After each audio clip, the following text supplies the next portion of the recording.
अहमद। और मैं यहाँ सुन्ना कदमा से विज्ञापन से पता चला था कि यहाँ पर बहाली होने वाला जैक के थ्रू से, तो मैंने यहाँ अप्लाई किया था। अप्लाई करने के बाद जब एडमिट कार्ड बना, एडमिट कार्ड बनने के बाद जब एग्ज़ाम दिए, एग्ज़ाम हॉल से लेकर बता रहा हूँ, एग्ज़ाम हॉल में ज़रा सा भी पारदर्शिता नहीं थी। पेपर जो बनाया गया था, पेपर बनाया गया था A4 साइज़ का, उस पर पिनअप करके हम लोग को दिया गया था। और एक चीज़ 15 कैंडिडेट थे हम लोग, उसमें से 16 पेपर लाया गया था। वहीं से हम लोग को थोड़ा शक लगा कि ये कहीं गलत हम लोग की तरफ से नहीं हो रहा। फिर हम लोगों ने जब बोले कि देखते रिजल्ट आते हैं उसके बाद सोचते हैं, जब रिजल्ट आया तो किसी कोई पता नहीं। जब मैं कल मदरसा आया तो मैंने पूछा कि रिजल्ट कहाँ है, तो रिजल्ट बोले कि रिजल्ट बताया जाएगा, लेकिन कोई अलग बता रहे, कोई अलग बता रहे, कोई एक टीचर अलग बता रहे, कोई मौलाना अलग बता रहे हैं। सही तरीके से कोई नहीं बता रहा कि कितना नंबर आया। जबकि रिजल्ट आने के बाद वो मतलब नोटिस बोर्ड में चिपकना चाहिए, वहाँ पर साटना चाहिए, जबकि वो कुछ नहीं किया गया। फिर कल 2 लड़के जो कैंडिडेट थे वो बास्ता के थे, वो आए थे, तो उसको बताया गया एक वाइट पेपर में रिजल्ट हाथ से लिखा हुआ था, कोई अथोराइज नहीं था, उसमें कुछ मुहर था ना कुछ था, कोई अथोराइज नहीं था। और उसको बताया गया कि आपका 25 नंबर आया, इसका इतना नंबर आया। वो लोग कुछ बोल के वो बाहर के थे, वो लोग चला गए। तो हम लोग आज आए हैं, आज भी हेड मौलाना यहाँ पर नहीं है।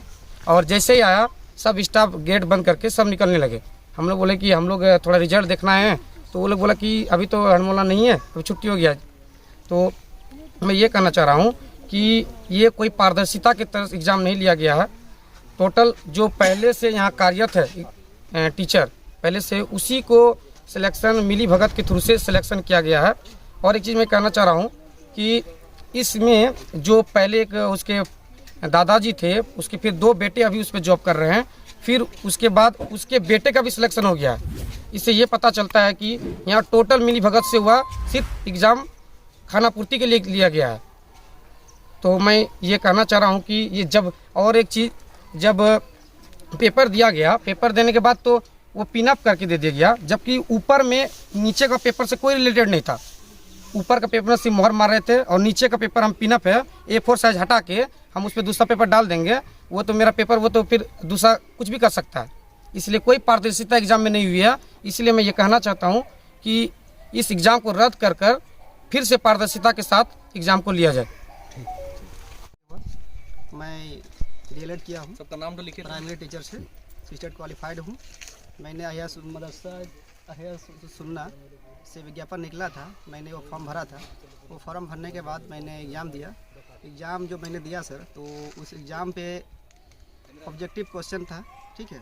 उस विज्ञापन पे निकला था कि ऑब्जेक्टिव या सब्जेक्टिव कुछ लिखा नहीं गया था, सिर्फ लिखा गया था 80 नंबर की एग्ज़ाम होगी और 20 नंबर का इंटरव्यू होगा। तो मेरा सर ये मांग है सर कि इंटरव्यू का प्रावधान है या नहीं है, ये मुझे जानकारी मिलनी चाहिए। और हम लोग ये वस्तानिया स्तर का मदरसा है, जिस मदरसे पे कहा गया था कि ये वस्तानिया मदरसा का टीचर की वैकेंसी है, पर यह नहीं कहा गया सर कि मतलब ये किस लेवल की है, 6 to 8 की है कि 1 to 5 की है। मुझे ये जानकारी चाहिए कि ये किस लेवल का, इसलिए कि मैं एलिजिबल हूँ 1 to 5 6 to 8 में, और मुझे इस जानकारी का आप लोग के माध्यम से चाहिए मुझे। और ये परीक्षा हुआ है, ये परीक्षा जो है किस बेसिस पे हुआ है, मुझे जानकारी चाहिए, क्योंकि ये परीक्षा एक उस व्यक्ति तक पहुंचने का माध्यम था जिसको हमको सिलेक्शन करना था। बस यही मैं कहना चाहता हूं। और इससे जो कैंडिडेट सिलेक्शन है उसका क्या योग्यता है, उसकी भी मांग चाहता हूं। आप लोग एग्ज़ाम जो दिए हैं, जी, तो एग्ज़ाम के तुरंत बाद रिजल्ट निकला है? रिजल्ट हम लोग को मालूम पड़ा सर, आ गया। हम लोग मदरसे आए थे, मदरसे आने के बाद कोई भी यहाँ पर प्रकाशन किया नहीं गया है। हम लोग आए, मदरसे में कोई अलमा थे, उससे हम लोग बात किए तो बोले कि वो हेड मौलाना जो है वो निकल गए हैं, तो उनको आने दीजिए। तो हम लोग को वेट कर रहे थे। तो सर हम लोग चाहते हैं कि कम से कम प्रकाशित तो करें कि हम क्या रिजल्ट लाएं नहीं लाएं, हम किस नंबर पे हैं। तो आपका ऑब्जेक्शन सिर्फ प्रकाशित का है या फिर और कुछ? क्या भी है सर, एग्जाम प्रोसेस किस लिए हुआ, कैसे हुआ, इसका भी पूरी जानकारी चाहिए। तो वो जो एग्जाम हुआ था उसका रिजल्ट निकला, रिजल्ट निकलने के बाद क्या किसी का सिलेक्शन हो चुका है? सिलेक्शन तो मुझे मालूम तो है सर कि सिलेक्शन किसी का हुआ है, ये पता चला है? जी, पता किसका चला सिलेक्शन हुआ है? खुर्शीद आलम जैसे नाम कैंडिडेट है सर। अच्छा, और सर पता नहीं, हम लोग कुछ मालूम नहीं पड़ा। ठीक।